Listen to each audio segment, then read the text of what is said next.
व्यक्ति यहाँ जितने बैठे सभी मनुष्य हैं, चाहे स्त्री कोई भी उनकी कृपा से, भगवान की कृपा से वंचित नहीं। सब पर समान भाव से भगवान की कृपा निरंतर बरसती है। पर सबसे बड़ी जो एक त्रुटि हम लोगों में होती है वो ये है कि हमें अवकाश कहाँ है कि हम भगवान की कृपा का अनुभव करना है। दिन रात जैसे भेड़ी, एक भेड़ी जैसे चलेगी, अगर एक कुएं के ऐसे देखना दाहिने करके चली तो सब भेड़ी उसके पीछे पीछे दाहिने करके चली। अगर एक भेड़ी कुआं में अगर कूद पड़े तो सब के सब उसके अंदर कुआं में कूद पड़ेगी। अजब उनकी प्रवृत्ति होती है। इसी को भेड़िया धसान कहते हैं गांव की भाषा में। तो हम लोगों का जीवन इतना बहिर्मुख हो चुका है। हमारा अपना अनुभव ये, हमारी आंख में तो आप लोग जितने बैठे हैं सब के सब भगवान। कहीं हमारी आंख में कहीं किसी के अंदर कोई दोष नहीं, कोई हम क्या किसी को कहें, हमारी आंख में तो बस एक भगवान थे, हैं, रहे। परंतु अगर जैसे कि पहले की बात याद करते हैं, आज से करीब 59 वर्ष 60 वर्ष पहले की बात याद करते हैं, तो लगता है कि ऐसा लगता था हमको यहाँ एक ही चीज का भूल वाला, बस खूब जैसे तैसे पैसा कमाओ और कमा करके बस जीवन को खूब जितना खर्च कर सकते करें, मैंने अपना मन माना जीवन जीना। पर ये मनुष्य जीवन का सबसे बड़ा दुरुपयोग। अभी तो आपको भान नहीं हो रहा होगा। हमको तो कोई तकलीफ इसलिए नहीं है कि हमारी आंख में सचमुच सचमुच आप लोग जितने स्त्री पुरुष के रूप में बैठे सब के सब भगवान है। हमारे लिए कोई अर्थ नहीं कि आप क्या करिएगा क्या नहीं करिएगा, जो मन में आवे करिए प्रभु, हमारा क्या है। पर मैं उस समय की बातों को जैसे याद करके कह रहा हूँ कि जीवन का रूप जो है, जो उस समय था, हमने यही देखा कि मनुष्य बिल्कुल नीचे की ओर चला जाए। होड़ लगी हुई है कि हम ऐसे करें ऐसे करें। उस ओर भगवान की कृपा में तनिक भी कोई त्रुटि नहीं है, कोई उसका नियम कोई बदल गया हो अथवा वे कृपा करने में कोई संकोच करेंगे भगवान, ऐसी बात नहीं। यहाँ जितने बैठे करके देखिए, भगवान की कृपा में एक ऐसी चीज भरी हुई कि जो सचमुच एक बार भी सचमुच सचमुच अनुभव कर लेगी, उसकी आंख भगवान को छोड़कर तो दूसरी ओर नहीं जाएगी। अगर किसी की आंख जगत के किसी प्राणी की ओर जा रही है कि अमुक बाबू, अमुक शेख साहब हमारा काम कर देंगे, उसका सीधा अर्थ है कि उसके जीवन में भगवान की कृपा का अनुभव एक सेकंड के लिए भी, एक क्षण के लिए नहीं। अगर हो गया होता तो उसकी आंख कभी भगवान को छोड़ करके अंदर जुड़ती। उसकी आंख में पहले तो भगवान ही भगवान भर जाते। पर अगर ऐसा सौभाग्य नहीं हुआ, इतनी अधिक कृपा में हमारी आंखें स्नान नहीं कर सकी तो कोई बात नहीं, पर उसकी आंख भगवान की कृपा को छोड़ करके और किसी और उठेगी और उस ओर भगवान सच्ची ऐसी लगती है, प्रतीति होती है, ऐसी प्रतीति होती है कि जैसे बड़े आकुल प्राणों से प्रतीक्षा करते हैं कि देखो कब ये हमारी ओर देखता है, कब हमारी ओर देखती है, और मैं अपनी कृपा के प्रवाह में बहा करके इसको बस पर अनंत वर्षा करके इसको बहा करके लेके चल दूं अपने महासमुद्र में, डुबा दूं सदा के लिए, इसके संपूर्ण दुखों का नाश हो जाए। पर इतनी अधिक मलिनता का आवरण हम लोग पर रहता है कि हम उस कृपा की ओर कभी देखते हैं। दिन रात यहीं के पंचर में पड़े हुए, यहाँ से वहाँ, वहाँ से वहाँ, केवल दिशा बदलती रहती है और इतने में जीवन समाप्त होने का समय आ जाता है, चले जाते हैं। आप लोगों को विश्वास कैसे कराऊं हम खुद नहीं जानते, हमको पता होता तो करा देते। मैंने अपने जीवन में देखा है, अनुभव किया। देखिए हम ठीक शांति से करीब मेरा जीवन पूरा मैंने 63 वर्ष लगातार भगवान से जुड़ करके चला है। एक आध साल अधिक भले हो जाए 63 वर्ष, 63 या 62 ही अनुमान से कहते हैं। और ऐसा एक भी अवसर मेरे जीवन में नहीं आया है जबकि मैंने भगवान को देखा हो और भगवान हमारी इच्छा की पूर्ति, हमारे मन के मनोरथ को पूर्ण करने में थोड़ी भी देर लगाई हो। उन्होंने तुरंत कहते और बस जैसे कि सब पहले से तैयार कर रखा हुआ है। आज भी मेरा अपना विश्वास है, कोई करके देख लो, हम झूठ नहीं कह रहे हैं सो रहा अपने जीवन का अनुभव कि भगवान को जब जैसे जिस काम के लिए जितनी देर मैंने पुकारा उतनी देर में मन उनकी कृपा हमारे उस काम को कर देती। बचपन में कम से कम 500, 600, 700 बार पुकारा है मैंने भगवान को, कैसे छोटी सी। अच्छा, हमारे मन में एक आदत थी कि चाहे कुछ हो जाए कहेंगे नहीं, मन ही मन करेंगे। अच्छा, मन में जैसे हमको बचपन की छोटी बाई, बिल्कुल छोटे बच्चे कि कोई रबड़ हमको भगवान एक दिन रबड़ जैसे मिटाया जाता है, पर हम कहेंगे नहीं। दूसरे तीसरे दिन ऐसी बात हुई, अब होता था शायद दूसरे ही दिन हमारी मैया मुझको किसी कोई ग्रहण होता था या कुछ किस काम के कारण ले जाती थी नदी स्नान करने के लिए। वहाँ स्नान करके वहाँ सब लोग बेचने वाले कपड़ा बिछा कर तो बहुत सी चीज बिकती, बेटा तुमको जो चीज अच्छी लगे तू ले लो। अब हमको मन तो रबड़ पर है पर कह नहीं रहे। अंत में बुढ़िया मैया को हम दे, अच्छा ये बेटा रबड़ की तुमको जरूरत है ले दे, बस हम कहते हाँ भैया ले दे, रबड़ हमको ले देते भैया। कहेंगे नहीं, अपने बिना कहे हमको जो चीज हम भगवान से कहते उसका योग बैठ जाता था। ऐसी ऐसी छोटी चीज नहीं। अगर मैं अपने मन की बात बतलाने लगूं, मैं कभी बतलाऊं इसलिए कि मैं जानता हूँ एक बेचारा इतर बेचने वाला कहीं गांव में गया था। लोग उसने जा करके उससे कहा हे भाई आप लोग जरा सा अपना हाथ आगे कीजिए, मैं बड़ी सुगंधित एक तेल दे रहा हूँ। सबने हाथ में कर दिया, उसने सब अपना तेल थोड़ा कर दिया तो सबने क्या किया कि उसको उठा करके पी लिया। जब पी लिया तो बेचारा देखा कि राम राम ये सब कैसे बुद्धि है, किस गांव में मैं आया, माथा में लगा के देखते कैसी सुगंधी, कैसी इसकी तरावट आती। तो वहीं पर कोई कवि बैठा हुआ, उसने कहा तो उसके मन में आई के साथ हेना का रूह लेकर के थोड़ा सा इत्र देखें। तो उसके कवि ने कहा जाए मूर्ख कहेंगे करी फुलेल को आचमन मीठो कहत सराही, रे गंधी मति मंद भीतर दिखावत काई। अरे तुमने सुगंधित तेल दिया, उसको तो सब पी के कहने की बड़ा मीठा है, अब तो किसको इतर दिखाने आ रहा है, मूर्ख कहेगा। सचमुच महाराज हमारे जीवन में कभी कभी ऐसा भी अनुभव हुआ है। मेरे मन की मलिनता के कारण ही हमको कोई ना अनुभव होता न कुछ। एक भगवान हमारी आंखों में बैठे हैं इतने रूपों में, पेड़ के रूप में, पौधा के रूप में। मैं आपको जो कहना चाहता हूँ, कोई व्याख्यान देने आए, उसके निकांत भैया ने कहा चलिए बाबा बैठिए, तो उसमें है क्या 3 दिन 4 दिन और रहना है हमको इस रूप में कि मैं वास्तव में हमको लगता है सच्चे हृदय से मैं काष्ठमान होने जा रहा हूँ।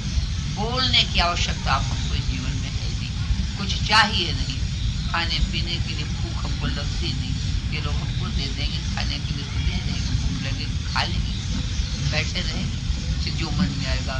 ज्ञान रहेगा तो तुम बोलेंगे नहीं, अब ज्ञान विलुप्त होने लगेगा तो हो सकता है कुछ बोल, पर हमारी बोली किसी व्यक्ति के लिए नहीं, कुछ नहीं ना। हमको ये है अपने मन की मौज में हम बहेंगे, जैसे महासमुद्र की लहरें हमको बहा करके जहाँ जिस दिशा में ले जाएंगे, जहाँ उछाल करके गिराएंगे, गिरते खेलते हम चले जाएंगे और फिर मृत्यु आ जाएगी, हम समा जाएंगे, हमारे जीवन का खेल पूरा हो जाएगा। उसने है क्या, मैं जो आपको आज इस तरह से बड़े प्यार की भाषा में, बड़ी विनम्रता के स्वर में मैं यही कहूँगा कि देखिए माताओं भैयाओ, देखो जीवन का अनमोल क्षण जो भी बचा उसको खोइएगा मत। हो सके तो जितनी देर हो सके भगवान का अधिक से अधिक चिंतन करते चले जाइए, अपने आप बुद्धि शुद्ध हो जाएगी, क्या करना चाहिए क्या नहीं करना चाहिए ये ज्ञान हो जाएगा। आपको जहाँ जाना चाहिए सब समझा देंगे भगवान, सबके लिए समान भाव से कृपा करें।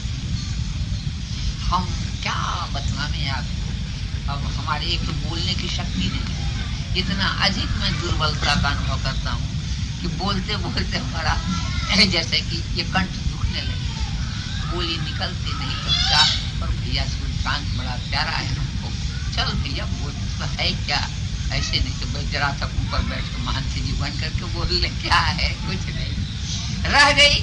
हम आपको कहते इतना ही है कि जन्मोल समय बहुत खो चुके हैं, आप बहुत देर हो गई है, किस क्षण मृत्यु आ जाए कुछ ठिकाना नहीं, उससे पहले ही समय रहते कुछ करना नहीं। अपनी जान में भगवान को आप जो मानते हैं, जैसा मानते हैं, बस उसी का चिंतन करते रहिए। देखिएगा आपके जीवन की संपूर्ण समस्याएं सुलझने लगेगी, प्रकाश मिलने लगेगा, जीवन एक उन्नत होकर के कहां से कहां बहने लग जाएगा। आहा, आनंद के महासरोवर में जाके फिर वहां से जैसे समुद्र के ओर धारा बह चलेगी और वहां जाकर के अनंत काल तक के लिए परमानंद महासमुद्र में डूब जाइएगा।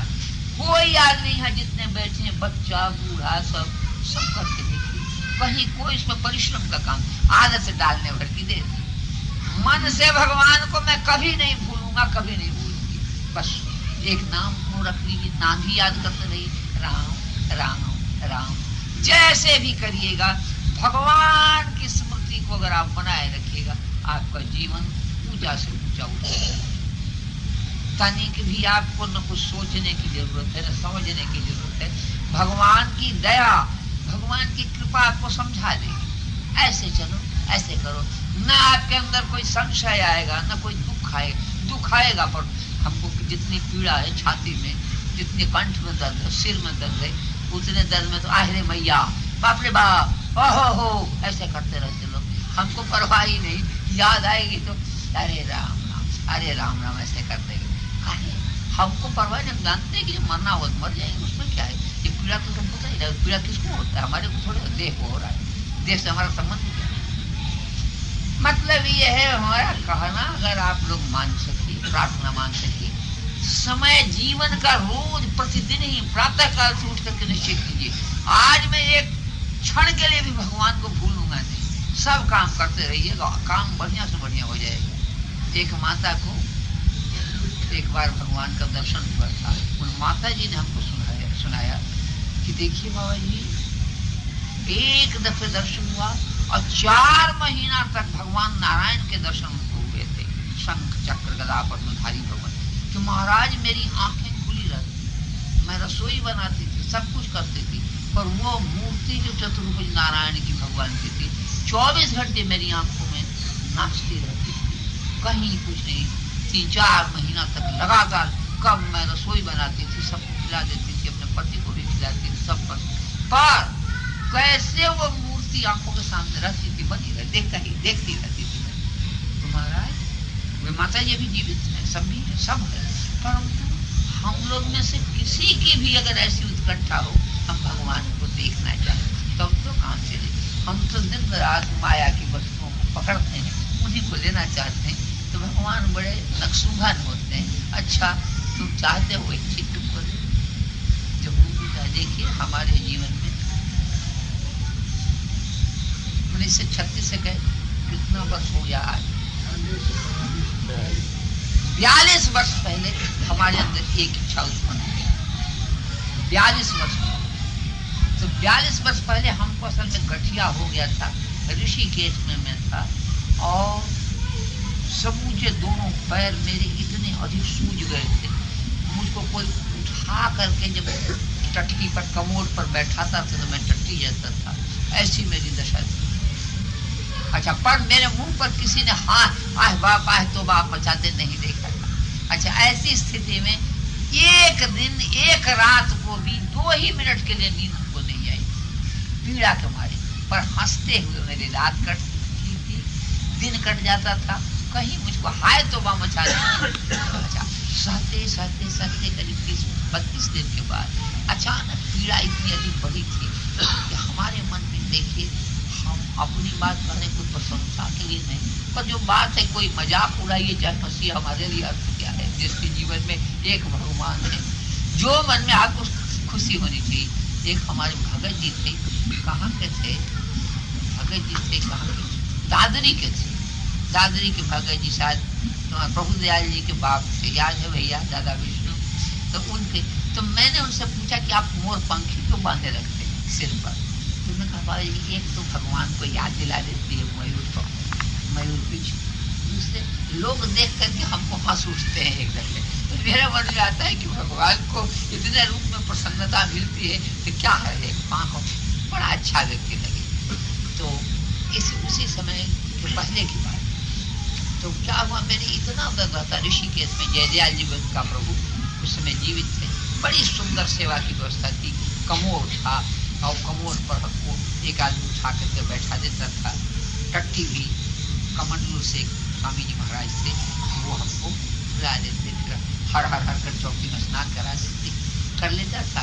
कभी अगर भूख लगी थी तो आधा फल का एक फल का खा लेता था और पड़ा रहता। अचानक एक दिन रात के समय हमको बड़ी पीड़ा का, तो हमारे और भगवान कैसे होंगे कौन जाने, हमारे आंख में तो एक नंदन महाराज खड़े रहते हैं, उन्हीं को मैं सब जगह देखता हूँ। उस समय भी मेरी आंखों के आगे वही रहते देखता रहा। अचानक मेरे मन में इतनी पीड़ा हुई, और पीड़ा होने पर हमने महाराज के आंख देखी, कितनी पीड़ा थी।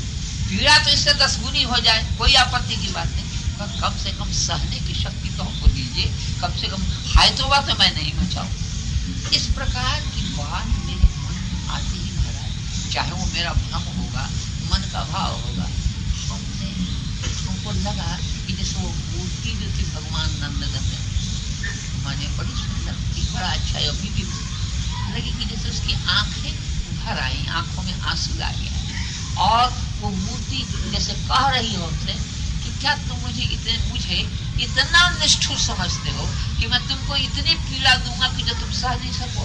पीड़ा तो उतनी है कि जितना तुम सह करो। इतना सुनते ही महाराज लगा कि मेरी आंख झरझर आंसू की धारा बह चली, और हमारे मन में एक धिक्कार है मुझे, अरे प्रभु की इस बात को हम समझ नहीं सकते, और रोते और तो हमारी आंखें बंद हो गई, नींद आ गई। प्रथम बार 2 घंटा के लिए हम सो गए, तो 3 बजे के बाद 5 बजे हमारी आंख खुली, तो मैंने देखा मेरा सारी जैसे कि पीड़ा 14 आना तो खत्म हो गई है, और सूजन भी बिल्कुल नाम मात्र को सूजन बच गया है। अब इसको चमत्कार कहिए या कुछ कहिए, और उठ के बैठ गया, चलने की शक्ति आ गई, और तुरंत कमंडलू उठाकर मैं शौच के लिए चला गया, जंगल में, नदी के जंगल में शौच हुआ, और गंगा जी के तट पर पहुंचा। तो अरे राम बाबा आप कैसे आ गए? आ गया भैया। और जीवन उसके बाद हमारे मन में कोई इच्छा ही नहीं पड़ती है, मस्त रहता हूँ, बिना कोई परवाह नहीं। आज एक जैसे हमारे लिए हुए, ऐसे प्रतिक्षण किसी के लिए भगवान कर सकते, पर कोई उनसे सहायता चाहे तब तो। हम तो अपने बल पर अमुक भाई जी, अमुक डॉक्टर साहब बोला दिखाओ भैया ऐसे हो रहा है, क्या जो डॉक्टर की शक्ति है, वैद्य की शक्ति भगवान के यहाँ से आएगी। मेरा कहना है ये प्रभु जी आप लोगों को कर सकिए, सभी काम में, जिस काम में आपको दिक्कत का अनुभव हो रहा है, उस समय आप चुपचाप भगवान की ओर देखिए और उनकी सहायता मांगिए। लोक परलोक दोनों में आपका मंगल। कहीं पर कह बजाय भैया बताओ, थक गया हम बोलते बोलते, हो गया अभी है, समय है, लेकिन आप तक गए तो कोई बात नहीं। थक तो गया। मेरे जीवन में सच्ची बात है, कभी बोलने के पहले बड़ा भारी व्याख्यान देने वाला था, ऐसा बढ़िया टोन भी आता था कई तरह का व्याख्यान देने का। हा, अरे राम राम, वाह वाह, खुदारी महाराज बोले। एक दिन बड़े प्रेम से बोले बाबा एक बात कहूँ। हम कहिए, देखिए आपके व्याख्यान की ऐसी शक्ति है कि लोग बिल्कुल मंत्रमुग्ध से हो जाते हैं, पर ये आप आए थे इस काम के लिए, अब कहाँ आप इस कीचड़ में फंस गए? हमने कहिए व्याख्यान छोड़ दो। बोले हाँ बाबा, और तो कुछ ये छोड़ दीजिए आप। अच्छा अंतिम व्याख्यान से क्या जाता हूँ, सचमुच दिन हमने छोड़ ही दिया। इसके बाद क्या व्याख्यान, हमारे लिए कोई अर्थ ही नहीं व्याख्यान है। ये इतने बड़ी महासिद्ध शब्द देखिए, हमारी आंखों से देखिए, चिता के भस्म है उनका, और हम देखते हैं, हमारी आंख कुछ दूसरी ही देखती। आप लोग को लगेगा कैसे, आप लोग जैसा देखिए कुछ देखिए, जिसकी भावना जैसी देखिए। मतलब ये है कि बड़े आनंद का जीवन आप एक का हो जाए। एक माताएं हैं, माता बैठी है उसमें, आप जितने सबका जीवन आनंद से परिपूर्ण हो जाए कि बस भगवान आज भी वैसे ही थे, वैसे ही हैं और वैसे ही रहेंगे। कृपा के महासमुद्र देखो हरि जी को एक स्वभाव। इसी इसीलिए हमने गवा दिया कि अरे राम बड़ा सुंदर पद है। ठाकुर तुमने गवाया कि हमने गवाया? आपने गवाया। अच्छा, तो बस बड़ा सुंदर है। हम तो कहा ना कि विदा हो रहे हैं चुपचाप, हम 3-4 दिन और हैं, बस जो परिक्रमा के समय आएंगे ही।